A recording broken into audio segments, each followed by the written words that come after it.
I'm going to teach you guys today a song called Song for the Divine Mother of the Universe, or as it's more affectionately referred to, Sweet Mother. I really like this song because it's one of the only songs I've heard of in Jewish literature that refers to God as a woman, which I think is pretty cool. And also, a lot of the imagery in the song mirrors the comforting idea of Mother Nature. So I thought it'd be pretty fitting for Earth Day Shabbat. So how this song works is the whole thing's a repeat after me. So I'll sing a line, and then you guys will sing a line, and we'll go through the verses and the chorus. Does that sound good? Okay.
Thank you so much, Mal. We so appreciate it. I saw the band, they want to jam with you more often, I think. Is that fair? So, totally so. As Mal so beautifully introduced for our community, we are celebrating an Earth Day Shabbat. How wonderful that our sacred day of rest, where we can be the tiller and tenders of this environment, also falls on Shabbat, as we welcome in this day where we have the opportunity to reflect and to be with one another, to know that we are also living on this sacred planet. Our high schoolers, or some of our high schoolers, led by Lauren Bone. Lauren, raise your hand, who's one of our Beth Am educators working on where our high schoolers have recently finished a unit with our Dayenu Circle, our Beth Am commitment to environmental responsibility and environmental justice. Many of you know about our Dayenu Circle. Some of the leaders of our Dayenu Circle are here, including Irene, who helped lead this curriculum. And this curriculum this year was really focused on our responsibility and the Jewish connection between the land and water and Judaism. And with that in mind, we've invited one of those high schoolers who just finished that curriculum, Daniel Kafka, to come forward and offer a reflection on this Earth Day. So no doubt it's so great to hear our talented high schoolers both as speakers and as musicians. Thank you, Daniel. Or whatever. We've had a lot of rain this year. It's my kind of weather.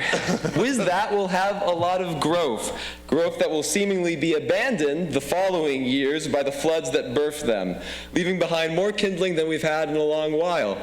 That is assuming that the future holds what the past has held, which is the trend of turning California slowly into Arizona.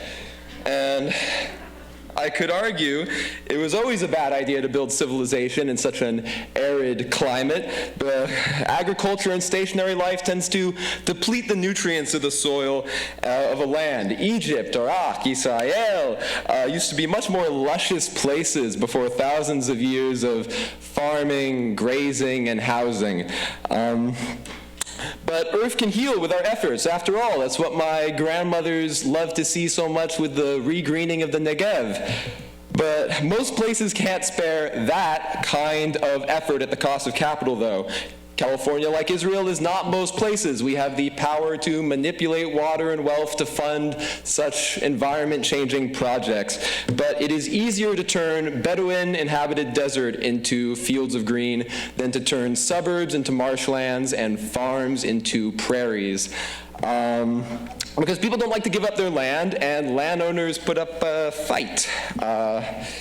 In California, we've had a few different kinds of water rights. Access to water because you own the land bordering the water source, a template we've copied from our eastern states, and the I'm here first, it's mine rights established by the gold miners who had more control over their land than the government could have a say in. And in the end, California went with that entrepreneurial spirit and encoded in the California state constitution that water usage in our state must be beneficial. And because of that, California tends to dole out water rights to users they deem productive.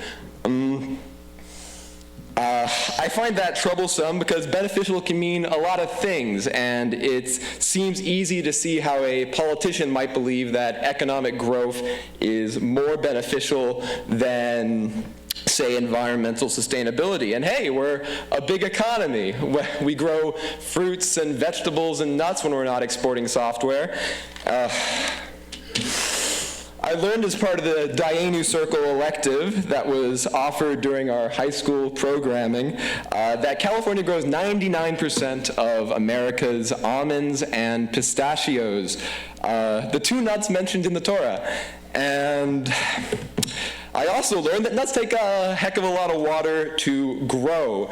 And like a lot of farming, is mostly happening in the Central Valley, our part of California most vulnerable to turning into the Negev. I don't mean to focus too much on farming. It's fun to think about food. It just seems that we've smothered our California with concrete and crops, which makes it harder to keep the rainwater that's coming to us. And then we built a lot of big industries that take up all the rainwater that decides to stick around. Bottom line is, even without gas emissions and their climate changes, we are heading towards California becoming a more unlivable place. And if we aren't going to draw back human usage of California, Adonai is going to force us to.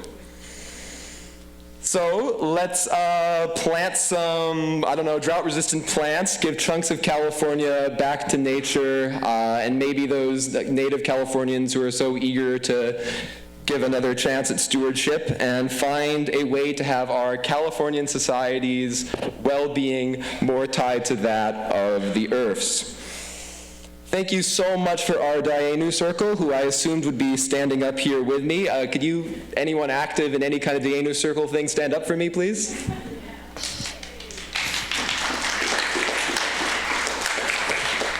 Okay. Thank you so much. You've taught me so many facts about California's waters, and it's just a much more controllable situation than global emissions. And you're the exact kind of temple mobilization that we need to fill California and Betham's souls with the roots needed to hold us all together going forward.